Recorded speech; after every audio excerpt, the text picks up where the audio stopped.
Welcome back to another edition of This Week in Bellarmine Athletics. I'm Sid Abramson. I'm Taber Lewis. It's pretty cold outside. Yes, it is very, very cold.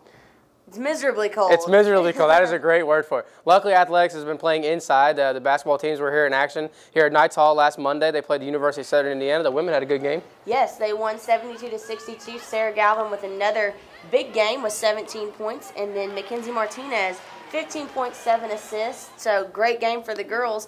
Boys had an interesting game. Yeah, it was actually a pretty tough game, and we actually thought it was going to be a tough game, and it was a very close game. They went into overtime. They unfortunately lost 66-68. Big games by Vance Hall though, and Josh Dirksen, who tried the effort, but it just wasn't good enough.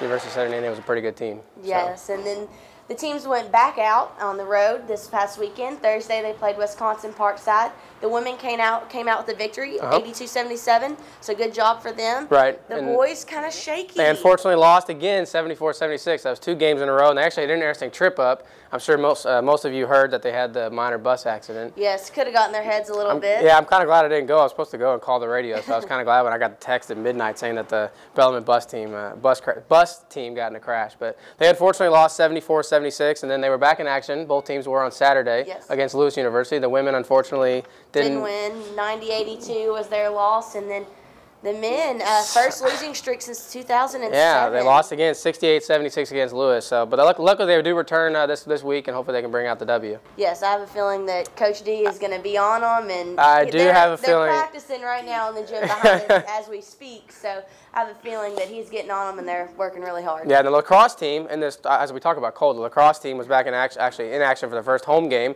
at Owsley B. Frazier Stadium against the Virginia Military Institute. They won 11-8, which all hearts out to them. I mean, yeah, and I don't understand the game of lacrosse, but I don't think you have to understand a game when you're playing that kind of cold. We're taking sports psychology class, and I know as an outdoor sport player, the cold definitely gets in your head. So props to them on their opening season. Yeah, definitely. And then the men and women's track team, real quick, they were at the Greyhound Classic up north, and they did pretty well. They had some good competitors in the 800-meter and then the 60-meter dash. And I know Emily Frith and Robert Sandlek, we talked about last week, had substantial results too. So, well, we have yet another busy week coming up in athletics. The basketball teams are back in action on Thursday against McKendree University, and the women's team. Oh my gosh, I can't even talk, it's so cold. The women's team plays at 5:45, and the men will be tipping off at 8. And then they're back in action on Saturday against University of Illinois Springfield.